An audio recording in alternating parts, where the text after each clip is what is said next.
Hello, and welcome to the Christchurch Fox Chapel podcast.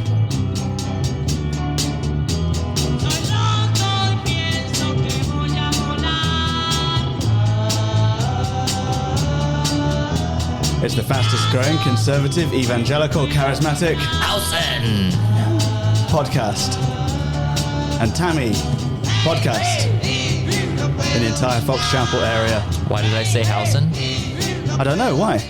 That would be me. Hello! Hello, The one and only Miss Elizabeth Debbie Howson is with us this morning. It's morning right now for us. It's a Monday morning. You called me earlier and it said Elizabeth on my caller ID on the house phone.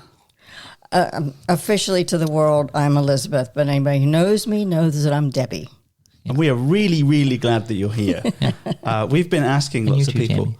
We're also quite glad that you're here, Tami. Yes. Thank you. Debbie was one of the very first people who greeted Robert and me when we first came to Christchurch. Really? Mm-hmm. Really? We both remember it very well. That's fantastic. And you were running or walking in a Mother's Day 5K for breast cancer research. And so you had come with your family and you were in your walking clothes. And you said, I don't normally dress like this for church, but, I'm going to worship God and then go do something good for others. That's pretty cool. It's pretty awesome. Yeah. We're really right. glad to have you because, we keep saying, please come on the podcast, and you have, and I appreciate that. Is this thank because you. is it because I said something in the adult forum? Is this where this came You made from? eye contact. Oh, I glared at you. Yeah. You were looking around the room and you hit on me and I thought, oh, well, maybe he's serious. No, people say things and they look around and I think, oh, that's not me. But you looked at me and I thought, I'd kind of love to do that. Yeah. So I'm excited and very nervous today also. Oh, you don't need to be nervous. I mean, you can't possibly say anything dumber than what I say every single week. So, I try to lower the bar. I as think much I as spoke possible. complete bilge last week, and we were in the office a few hours after the podcast, realizing, there's all this depth in the passage that I certainly hadn't seen. You'd glimpsed. And and Alex was like, should we redo the podcast? And I was like, nah. No, I'm glad you didn't. Let's just publish it. Just publish it anyway. Well, I liked it. Yeah, you guys have a way of finding rabbit trails. Well, We do. Yeah. Great. We do. It's- And we've managed to record 2 minutes and 58 seconds without mentioning the superb owl last night, which was wonderful. I was so disappointed. I wanted to see Taylor Swift lose. Crying. Yeah. But her boyfriend gave such a great speech. Did he? Did No, he? it I was was terrible. asleep. He was Oh. just bawling nonsense and howling at the sky. Was this Did he after the push game? Coach Nuggy? I'm sorry. Was this after the game? Yeah, after the game. I was sound asleep by then.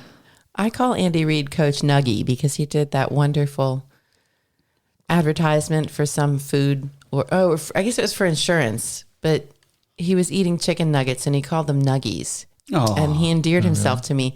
And my husband asserts that the Kelsey lad was not actually pushing or being too mean to Andy Reid, that it was just like emotion of the game. But to me, it looked like some he shoulder ruffian barged the 65-year-old shoving man. my grandfather. Yes. Yeah, it did look like I that. was not pleased. I didn't watch it, but And I'll end with that. yeah. It was nonetheless, it was a terrible game, but the last half hour was really quite exciting. But So you know what's a super book? is it Hebrews? Book. Superbook. Now you're talking my Of Hebrews. childhood. Superbook was the children's show about the Bible. Was it? Really? Superbook. It's come full circle. We're in Hebrews No, chapter 6. Debbie is here. And going back to the game, kind Okay. of. Oh, yeah. Good. Yeah, okay. It's still a game. I read that Hebrews 6 is kind of like a halftime pep talk. Oh. Wow. So I must Wow. admit, Do you have Inclusio. a sound effect for that? Yes. Yeah. Loss substantial point. Here we go.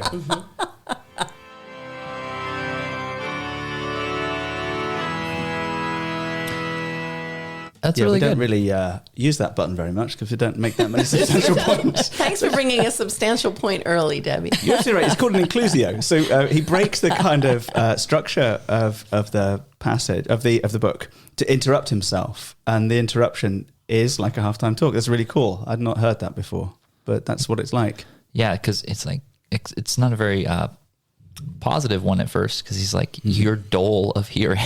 Like, well, if you've ever been close to a coach, you pretty much know that that's what happens at halftime if your team isn't doing well. Mm-hmm. Come on, guys! You started out in August. You learned the basics. You've been training all fall. What's going on? You could do better than this. Remember this, that, the other. Remember Abraham or whatever. Yeah, that's really good. Okay, so we've had a warning. I love it. And now a crescendo of hope. Alex was a coach, right? Very much so. So there you go. I think there's... Oh, really? What do you coach? Baseball mainly and basketball. Oh, no way. Yeah. There are fields over at the school named after him. What? At what school? There's at Shady Side Academy. Shady Side Academy? Or a building. What was that? What's named after him there? All of a sudden, I forget. The Terrace. The Terrace. That's right. The house I have a terrace. toilet named after me. Yes, you do. Wow. That's all I got. Yes, you do. I did not know this. I didn't know he was a... And it also has a funny Bible verse in it. Really? You took a picture of it. Oh, the one toilet, time. not the Yes. terrace. I'm with you now. It's true. Judges, the cool chamber. This was King Eglon getting stabbed. It's like Shady by Side Gideon. has a Bible verse. Holy in their Trinity Red Hill. terrace. So we're in chapter 6. Wow. And I think we're all cursed with the same affliction of enjoying sidetracks, but we are in chapter 6. Mm-hmm. Ben, you preached last week, and it was essentially the, hey guys, don't screw this up talk. And now the hope. Yeah. You did have some hope.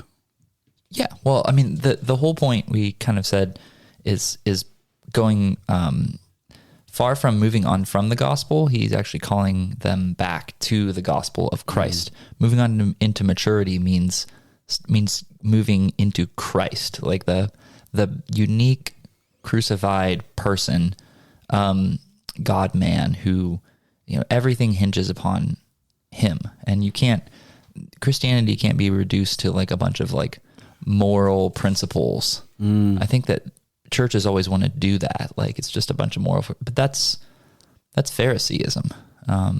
That's not Christianity. But the way he did that is really kind of cool because he goes back to something before that he knows that they know about, and he reminds them how this points forward to something better. Yeah. Mm. Yeah, that's really good. Are you referring to Abraham? Is that what you're thinking? Or because he's done it a few times. Yeah, there's this author or preacher, says basically, hey guys, remember when God made a promise to Abraham? Right. And so he tells all about Abraham. I mean, he could have picked any number of these heroes from the Old Testament, but he went back to one that was very meaningful to them. Mm-hmm. So you're talking about chapter 6, verse 13, right? Yeah. So he says in the verse right before that, so that you may not be sluggish, that's the same word, dumb, dull, or stupid, but imitators of those who through faith and patience inherit the promises.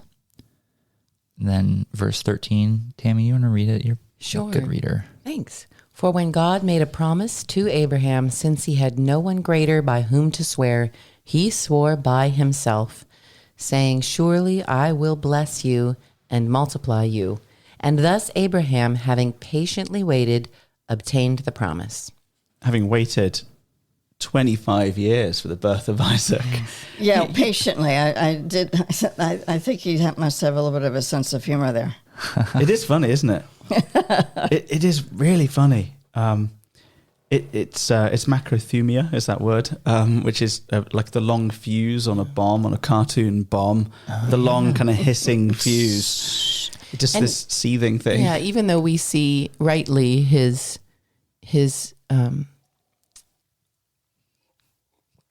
dealing with Hagar and bearing Ishmael and his and Sarah's impatience in that. It's a small impatience compared to what he could have done, which is chase after one of the probably dozens of local fertility gods and abandoned the true God. So looking at it from that point of view, it's very reminiscent of God calling David a man after his own heart. We look at his sins and say, oh, but you can't sin and be a man after God's own heart. Well, yes, you can. God is looking for trusting, repentant faithfulness, not perfection. And in the same way, we look at Abraham and say, well, he wasn't very patient. He tried to have a baby with his wife's handmaiden. Right. Well, yes, that was sinful and wrong and disobedient, but God isn't looking for perfection. He's looking for faithful, ongoing trust. And you get this with the kings, don't you? You get these kind of long stories about them, and then there's a summary sentence. He did what was right in the eyes of the Lord. He did what was evil in the sight of the Lord. And it comes down to a very, very binary judgment of yes or no. It strikes me just how accommodating, like how low, like how low God is willing to go. Like you just deal like the Bible is just full of so many ding dongs and people who are really just not it's not that Abraham is like, it's not a big deal that he, bore a child by another woman. That's a huge problem. It's a huge deal. But God it's not is a game breaker. God is just willing to, is so gracious. But the overwhelming point is that actually this is about the faithfulness of God, right? That God God swore these things. So he makes this promise to Abraham to give him innumerable descendants who will fulfill the earth and bless the earth and take the gospel out to all of the nations. It's going to come through Jesus. It's going to go everywhere. And here we are today as believers, as kind of fruit of this promise. And he makes an oath by himself, by his own name. So God's saying, one, I promise this thing. And two, I promise to promise this thing, which is like a double from the Lord, notwithstanding Abraham's failings and the failings of all the people that flowed after him. Great. But then you get to this real kind of meat of the stuff, I think, towards the end of the passage, which is, well, how does that work? How does God fulfill his promise to bless us all? What's the fulfillment of all of this? Where are we going? Wait, can I ask a question real quick? Yeah. I'm struggling to understand verse 16. So Abraham patiently waited to obtain and then obtained the promise. And then he says, for people swear by something greater than themselves, and in all their disputes an oath is final for confirmation. So you swear by something greater than yourself. Like, and that like shows you're really serious. So verse 17, so when God desired to show more convincingly to the heirs of the promise the unchangeable characters of his purpose, he guaranteed it with an oath, so that by two unchangeable things in which it is impossible for God to lie, we who have fled to refuge might have strong encouragement to hold fast to the hope set before us. So what are the two unchangeable things? One, the promise. The promise and the oath. Oh. Which is separate from a promise. Oh, the oath by himself. Yeah. Because normally, like if I said to you, I promise to, pay you back tomorrow, and you'd be like, okay, yeah, but how can I rely on that? I said, well, I'm going to make this oath on, my child's life or something. And you're like, okay, well, now I can trust. If you let your child up as a deposit. Well, I mean, right now I'd quite happily at least offer Ben. But the wonderful thing about this is that God doesn't have anything superior to himself to oath by. So he stakes himself on it. Because what's superior to God? So you swear. I swear on the life of my son because he's important to me. But you could swear on, all sorts of things. Yeah, I thought it was his word and the promise. Oh, go on. That's really interesting. What do you mean by his word? Well, I would assume these Christian Jews would be thinking of the Torah. Oh, Go, Debbie. wow. Is that stretching it? I don't know. Well, that's really intriguing. Because God doesn't change. And then he goes and adds a promise on top of that. Oh, interesting. An oath. He adds an oath on top of that. Oh, I see. And that sounds pretty sure. So the promise is his word and the oath is himself. Is that your thinking? Or vice versa. Or vice versa. Wow. Well, no. That's good. You're right. So it's a That's double great. promise in some kind of some respect. It's a double promise. Somewhere there's like Yeah. it's Right. doubly. If you have any hesitation to believing my word, I swear by an oath. Yeah. Okay. Yeah. Which is what? Taking an animal and cutting it in two and walking between that's the what I was talking about. The covenant, yeah. Oh. Yeah, he made I that. don't know. This sounds pretty serious. No, that's really interesting. You're drawing a parallel with the covenant. That's really interesting. Well, is that the oath? Yeah. Which makes a lot of sense because later on, I know it's several chapters ahead, but the writer of Hebrews begins to talk about Jesus as the better covenant. All right. So Wow. these pre-echoes in this chapter of the covenant with Abraham, again, I say, go Debbie. Wow. So this morning, we were in the car, and my son Sam asked me what I was talking about, the New Testament and the Old Testament, and he asked me what a testament is, and I was like, Ooh. okay. I was like, it's I'm like stumbling over this, but I ultimately said, I was like, how do I explain this to a 5-year-old? It's a promise but there's like more than a promise though going on. It's like he's got skin in the game. It's an oath. It's a promise. A covenant is the right word, I think. But like, and you guys are all looking at me like I'm totally wrong. No, I'm looking at you like, man, I've been a pastor for a very long time in a real Bible-focused church, and I don't think I could define the word testament. No, I was a lawyer before that. I hadn't heard the word testimony outside of Old Testament and New Testament until you got here, Alex. And you said sometime you'd love to hear my testimony. And I thought, I don't have a testimony. What in the world? So I looked it up in the dictionary. Yes. What is the text testimony? And do I have a testimony? And essentially, what I kind of figured out was it was just my story. Yeah. It's me. Your true story. Yeah. Is a testament and a testimony the same? No, but they're related, aren't they? Testify. Testify. They're very related words. And you can use the word, of course, at its most basic, it's a statement of what is true. Mm-hmm. Yeah. Right. So, But the Bible- usually lived out in behavior. Right. So something observable Right.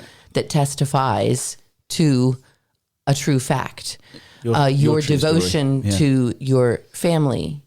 You can say your willingness to leave work at a certain time every day so that you don't miss family time is a testament to your love for your family. Oh, yeah. So it's the idea of facts and something that is true but is evidenced by And it points to a actions. thing, right? Yeah. Mhm. Yeah. It has a root. It has a purpose and it points. So that would make sense because the Bible is God's story, right? Amen. So the Old Amen. Testament is God's story before Christ, and the New Testament is God's story after Christ, or starting with Christ. Starting with John the Baptist, actually. So we should really expect That's what it we to tell be the Christ kids. focused. Because we think the whole Bible is Christ focused, and we'd expect this passage to be. Yeah. Yes. And sometimes, when we're preaching a passage and we're trying to explain the gospel, we have to sort of find it almost buried in the passage. Sometimes it's a very explicit thing. Hebrews, I think, is often explicit because it's taking all these Old Testament ideas and amplifying them or fulfilling them in Christ and showing how he's basically the bigger, better version of the thing, right? So using lots of familiar people, places, situations, substances, and what have you from the Old Testament, we're going to say, look, here's Jesus. So we've got the promise to Abraham. I like this idea of the oath. There's a double promise of some kind, whether it's word, testament, the oath, the promise, all of those things. God doesn't lie. He doesn't change. So when he said he will do it, he meant he will do it. And then he said, I really will, whatever that means. And therefore, how does he do it is the logical question to ask next. And he goes there. So we have a sure and steadfast anchor of the soul, a hope that enters into the inner place behind the curtain where Jesus has gone as a forerunner on our behalf, having become a high priest forever after the order of Melchizedek. So what is the hope? What is an anchor? What is the inner place? What is the curtain? What is a forerunner? What is a high priest? And who on earth is Melchizedek? Just a few simple questions. This will be an easy sermon for you to preach. Yeah, cheers. Yeah, have fun with that. Yeah. So where should we go? Which one should we start with? Well, we start with anchor. Oh, of course, we start with anchor. Anchor. Yeah, there's a song that I love. The anchor holds. Is it Will Your Anchor Hold in the Storm? No. No. And the anchor holds. and there's a verse about I was young once and now I'm old and I'm torn and tattered like a sail, but the anchor holds. God is sure.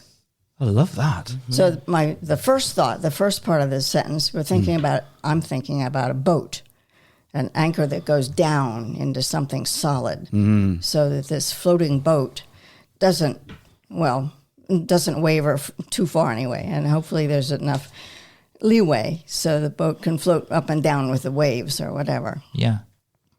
Like a semi-submersible oil rig, Ben. Like a semi-submersible oil rig. Is that what you were thinking? Yeah. So I made a stupid comment last week about oil rigs, and Ben went and researched oil rigs and asked me all sorts of detailed questions. Showed me a diagram. Yes, I was picturing you walking around with your dark blue suit and your My pink shirt. Do you mean a tension leg platform, a spar, a semi-submersible, or a floating production system? FPSO, yeah. An FPS, what's the O in? O for? I don't know. Oil, FPS. usually. Floating production system of oil. Well, since Debbie and I often Jim seem to Edwards share sent me this a thing. kind of mind meld, I would imagine that she's picturing the kind of fishing boat that was the kind that Peter and the other disciples Yes. used. So closer to a floating production system. Closer to something that Produces fish. even in a Fish rig. relatively small lake could get easily swamped by a big storm. Yeah. Thank you, Tami. And the anchor holding. And I just love that you mentioned, Debbie, that it doesn't take the waves away. The anchor has to have the chain that connects the boat to the anchor, or the rope, whatever you're doing, has to have some give in it. Because if it's too rigid, then you will get swamped with every wave. It's got to hold you in place, but still let the waves rise and fall. And that's what Jesus promises us, right? Is not that there won't be waves, there won't be highs and lows, but that the anchor holds. But wait. So I think the image, I think in images like that too. And so that image you just mentioned is really powerfully resonating in my mind right now. Thanks, Debbie. Yeah. And the first thing I think of is the anchor down below in the sand. It's anchored. It's there. It's In the stuck. ground, in the solid ground. Yeah. In the rock even. Yeah. And But so, go on.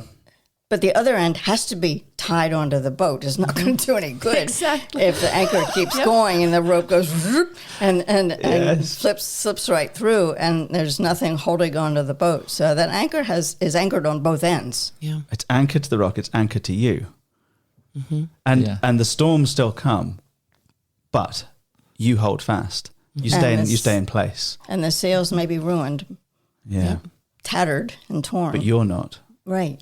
And I think that's really helpful, because we've had this idea of people wandering or drifting off and being dragged off, haven't we, in Hebrews? Yeah. And being, seduced away.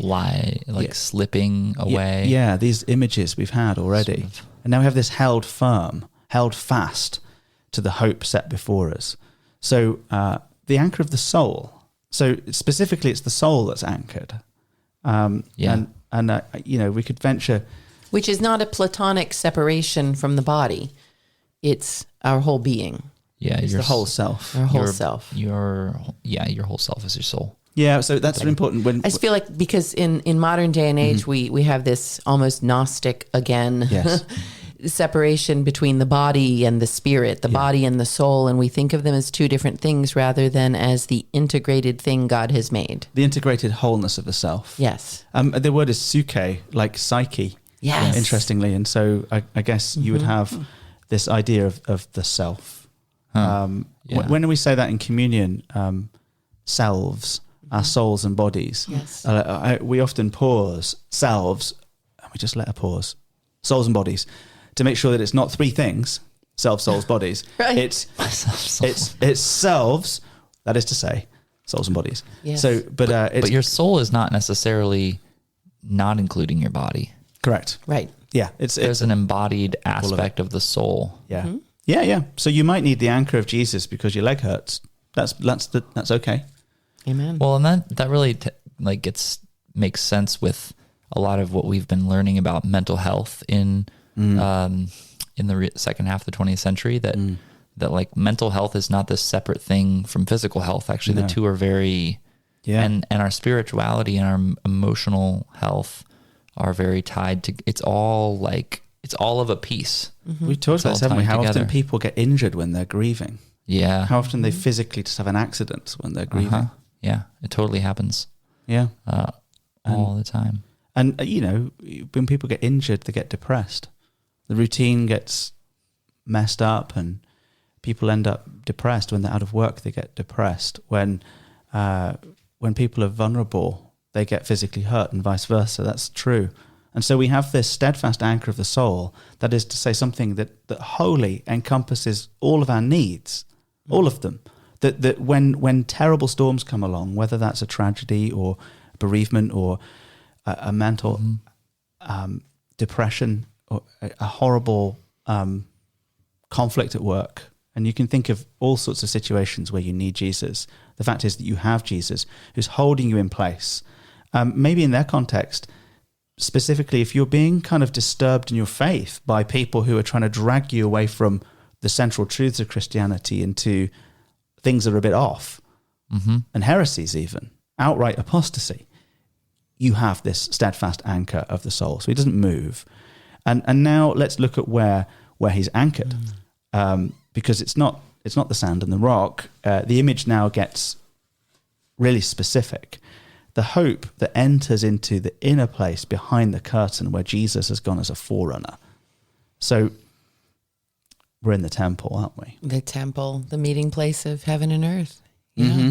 The Holy of Holies. Where only the high priest could go. Yeah. Right. So the Holy of Holies, we're not just generally in the temple, are we? We're in the holiest part of the temple, which is what happens in there. What happens if you go, there's a little curtain, well, big curtain actually, that is separating this one part of the temple.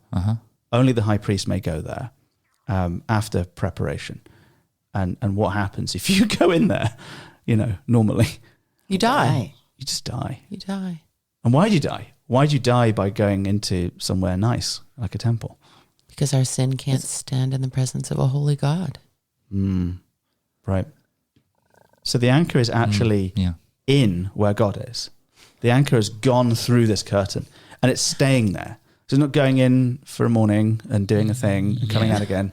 Right. But there's also a rope. Isn't that funny? Attached to the priest. Isn't that funny? The priest was like an anchor. There's another end to that rope, to that anchor. Tied to his mates. Because I guess, so the concept, you're absolutely right, and that's a fun parallel to think of anchor rope.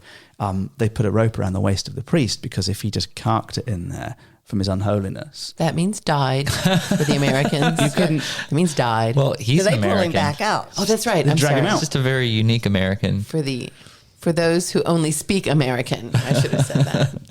Cark. Cark. Like carcass. I get it. He just dies. He might cark it because you're going into the presence of God, and if he's not right, he's going to die. And so they're obviously not going to go in and pull him out. Otherwise, the body count would be like a John Wick movie. So they're going into they're going to pull him out on a string. Yeah. And I presume they wear gloves. Like I started watching the first John Wick, by the way, when Jenna was with the pencil. She was out, and so I watched the first one. I got halfway through, and I was like, I can't do it. This is just too much. This is too much gratuitous death. I was just watching, and I was like, these people have mothers. Like they all have mothers. It's like, why are you doing Keanu Reeves? Wow, I hadn't thought of that. I was like, I'm just But they thinking killed about his dog. I mean, you got to feel for him. It's a dog. It's a dog. I was like, anyways, I'm sorry. We can move That's on. okay. I have no idea what you're talking about. It's John Wick. It's a very And you can walk a dog with a rope tied around part of it, and That's you're it. holding the other end of the rope. At what point did Like you become the the person rope that got us back on track? We've been talking about. Wow. So, sorry about the John So Wick now thing. I have to go look up John Wick Oh movies. no! Don't do that. totally You watch have it. nightmares. It's No. there's four movies. Make sure you set aside plenty of time for it. It's very good. But a lot of people die. And if you're a car guy, a lot of really nice cars get damaged. So that was the thing that really got me, Ben. Like, I can feel it. not the destruction of the Imago And Dei. it's completely fictional. It's nowhere near like the historical accuracy of something like a Braveheart. Yeah. Anyways, we were talking about Hebrews. That the anchor is held in the Holy of Holies. Somehow we're tied to the manifest presence of God in his holiest place because Jesus is the forerunner. So that means that he went ahead. He is that a technical term, forerunner, or just means in a Toyota? Yeah. And of course, if there's a forerunner, there has to be an afterrunner. Yeah. Yes. That's great. Wow, man. No. Oh, sorry. Was that too loud in the headphones, Debbie? Apologies. No, it pulled off. Who's the afterrunner? Us. Us. Yeah. Ooh. All right, now if I'm crazy, stop me. But my thought is that Jesus went into this Holy of Holies, but he went out the other side. And he's alive. Ooh. Well, he remained there. So he's the forerunner, and we can follow. We can live in the presence of God because he's gone there first. Right. This is my great. thought. Yeah. The forerunner is like a skirmisher in the army who would, like a little advance party of scouts that would go out and skirmish, just sort of scrap and spy and see what's going on. Yeah. Before the main group. One who Or maybe sent- like Joshua and Caleb. Yes. one who very was much sent so. before to take observations or to act as a spy, a scout, a light armed soldier. Just Sharps like rifles. Joshua and Caleb. That's fantastic. Yeah. So Jesus has gone ahead before us, before the whole army follows. We're tied to him. He's remained in the presence of God. As you point out, he does this priestly sacrifice and yet lives. And so he's still alive. And therefore what we can be sure of is that we too will have the same. If that's outcome. our anchor. If that's our anchor. If we are tied to that anchor. Well, that's rather good. Yeah. I think it's really cool. It is. Yes. It's fantastic. Reading the Bible is fun. God is fun. He is fun. Amen. Amen. I find it really encouraging just to think of, especially after that really challenging passage and having so much challenge in the book of Hebrews and so much concern about falling away, that he has this anchor. There's an anchor. Like you're not going anywhere. Just stay with the Lord, abide in him. You have an anchor. Kind of like the coach at halftime saying, come on, you guys are good. Yeah. Don't fall back into your silly old practices of, picking on each other or whatever. Remember what I taught you. Yeah. Right. Or remember what. There is definitely a sort of two halves to this sense unit, right? The word impossible appears in both, which is always interesting. So it's impossible to have a Christless Christianity, as you put it. Yeah. It's a great phrase. It's impossible for God to lie. It's impossible for God to let us down, having promised a thing. Yeah. And so because it's impossible to have a Christless Christianity and it's impossible to have a God who lets you down, the answer is quite likely to be Christ. Yes. It's like doing algebra. And here you go. It must talk about Jesus next, and it does in the clearest of terms. And therefore we have a strong encouragement to hold fast to the hope. Well, that almost feels like holding onto our end of the rope to some extent. Yeah. That's wonderful. We've managed to avoid Melchizedek again for the second week in a row, or third week in a row, which is wonderful. Don't worry, church. Those of you who are deeply obsessed with the Old Testament character of Melchizedek, there will be plenty of Melchizedek weeks ahead. Yeah, there's going to be just a festival of Melchizedek. Well, this verse 20 points forward to chapter 7, because he says, we have this sure and steadfast anchor of the soul, a hope that enters into the inner place behind the curtain, where Jesus has gone as a forerunner on our behalf, having become a high priest forever, after the order of Melchizedek. Yeah. So, yeah, there we go. Melchizedek. He just... Melchizedek. Yeah. He just got... That's a perfect transition. back to the whole thing about Melchizedek. He like interrupted himself and then just like glided it back in. So we're back. So we're out on the field and it's on the second half now. Yeah. In chapter 7. And that's where we pick up the story next week. Yeah. It's been real. Exactly right. Debbie, thank you so much for joining this conversation. Wonderful. Tammy, thank you. Alex, thank you. Thank you for having me. I've enjoyed it. We really enjoyed it. Debbie and Tammy, thanks. Thanks. But, mostly thanks for just stopping by, guys. I really appreciate that you did that. Stay classy, guys. But thanks for stopping by mostly, you too. Stay classy. Bye, This everyone. has been a podcast of Christ Church Fox Chapel. We're really glad that you would join us. Maybe you'd like to join us, just like Debbie did. And if so, give us a call, and we'll see you very soon.